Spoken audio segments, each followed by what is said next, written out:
ఉన్నారు? వాక్యము ఉందా, లోకము ఉందా, లేదా నీ బంధువులు ఉన్నారా, లేదా మనీ ఉందా? దేవునికి స్తోత్రం. మన హృదయం నిండా ఎవరు ఉండాలంటే యేసు ప్రభువే ఉండాలి.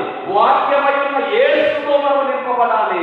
మన మాటలన్నీ కూడా ఎలా ఉండాలంటే యేసు క్రీస్తు ప్రభు వారి యొక్క మాటలే బయటకు రావాలి. ఒక రకంగా చెప్పాలంటే వధువుగా సిద్ధపడుతున్నటువంటి మనము యేసు క్రీస్తు ప్రభు వారి యొక్క రూపములోనికి, సమరూపానికి మార్చబడాలి. అంటే మనం వాక్యముతో నింపబడాలి, కడగబడాలి, పొదగబడాలి. దేవునికి స్తోత్రం.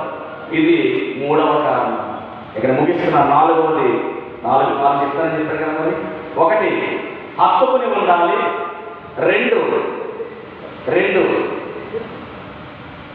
మందిరంలో ఉండాలి. 3 వాక్యము కలిగి ఉండాలి.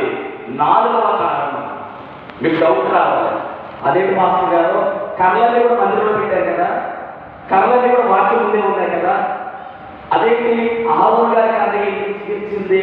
అందుకు రావచ్చు. గమనించాలి. ఇంతమంది వచ్చారు, బాగానే ఉంది.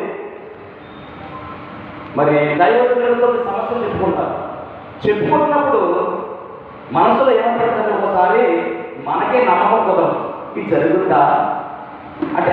ఒకసారి ఒక పక్కన దైవజనులు చెప్పినప్పుడు మనం ఏమనుకోవాలంటే ఖచ్చితముగా దేవుడు కార్యం జరిగిస్తారని మనం విశ్వసించాలి. విశ్వసిస్తే కార్యం జరుగుతుంది. చెప్తున్నప్పుడు చెప్పేసిన తర్వాత ఇది జరుగుద్దా అని మనకు నమ్మిక లేకపోతే, విశ్వాసం లేకపోతే ఈ కార్యం జరుగుతుంది. ఈ కర్రలు ఇచ్చినప్పుడు అంటండి, కర్రలు ఇస్తున్నప్పుడంట వాళ్ళందరూ అనుకున్నారంట, మోషే గారు అప్పటికే 80 సంవత్సరాలు వచ్చేసింది, ముసలుడికి త్యాగం ఎక్కువైపోయింది అని వాళ్ళు ఇచ్చారంట. దేవునికి స్తోత్రం. అహరోను గారి కర్ర అలా ఇవ్వాల, ఎందుకంటే ఏర్పాటు చేసుకున్నారు.